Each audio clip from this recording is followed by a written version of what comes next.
Manne quotidienne d'aujourd'hui, samedi 8 juillet 2023. Nous considérons aujourd'hui les principes éternels. Les principes éternels.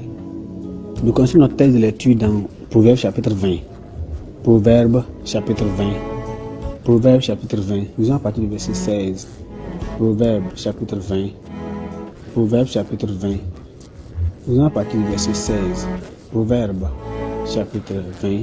Nous allons à partir du verset 16. Père, prends son vêtement, car il a cautionné d'autrui. Exige de lui des gages à cause des étrangers.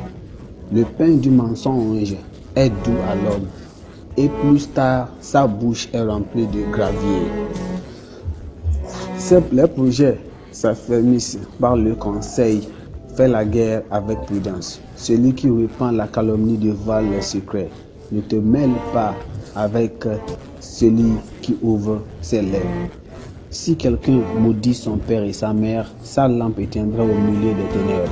Un héritier ponctué à qui des origines ne sera pas béni quand viendra la fin. Ne dis pas, mais je rends le mal, espère en l'Éternel et il te délivrera. L'Éternel en horreur deux sortes de poids et la balance fausse n'en est pas une chose bonne. C'est l'Éternel qui dirige les pas de l'homme. Mais l'homme peut-il comprendre sa voie? C'est un piège pour l'homme que de prendre la légère un engagement sacré et de ne réfléchir qu'après avoir fait un beau. Un roi sage dissipe des méchants et fait passer sur eux la roue.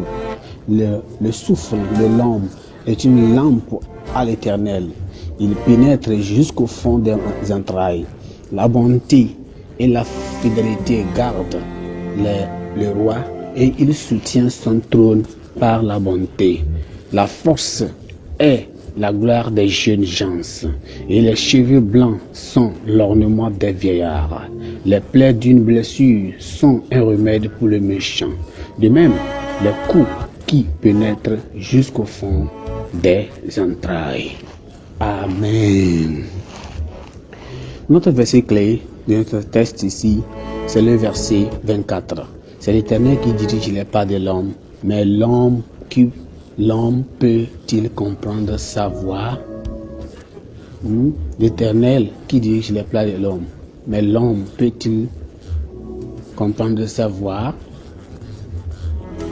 Alors, des milliers d'années après que le roi Ézéchias ait jugé très utile le projet de réunir l'assemblée, ou bien l'ensemble des proverbes de Salomon, alors beaucoup reçoivent encore des conseils profitables de ces paroles guidées par l'Esprit. Déjà à son époque, les proverbes de Salomon étaient précieux. Beaucoup, y compris une influence règne de Saba, et se sont rendus à Jérusalem pour acquérir une connaissance directe de la fameuse sagesse et des richesses de Salomon. Certains des proverbes de notre texte révèlent pourquoi la renommée de Salomon dans l'histoire des Israélites ont contribué à l'exception de ses enseignements. Alors quand nous allons voir que le verset 24 qui est notre texte d'idées bien clé établit la source divine des paraboles ou bien des paroles de Salomon qui en ont même fait des préceptes intemporels et même inestimables pour tous les sages, ou bien pour tous les âges. Ces proverbes s'appliquent à la fois aux dirigeants et même à leur sujet. Il enseigne que la miséricorde et la vérité préservent le dirigeant. Alors de même, il ne faut pas récompenser le mal, mais laisser la vengeance entre les mains de Dieu. Salomon possédait de tels joyaux en tant que jeune roi. Il connaissait la place de la sagesse dans la gestion des affaires de Dieu ou bien des affaires de l'État dans un pays qui avait Dieu pour chef suprême.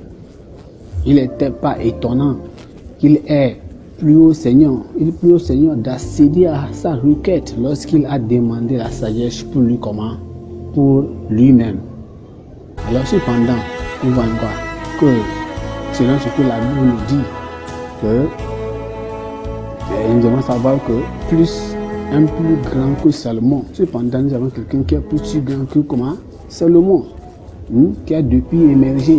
C'est qui? C'est Jésus-Christ. Qui est quoi? La sagesse de Dieu. Nous devons la chercher. Nous devons chercher la sagesse de Dieu. Nous devons chercher Dieu lui-même. Nous devons chercher Christ. Alors quand nous le cherchons, nous avons la sagesse de quoi? De Dieu en nous. Parce que Jésus est la sagesse de quoi? De Dieu. Nous devons la chercher par-dessus toute autre chose. À tout prix. La Bible nous dit dans Proverbe chapitre 8, le verset 35 que quoi? Il dit que car quiconque me trouve a trouvé la vie et obtient la faveur de l'Éternel.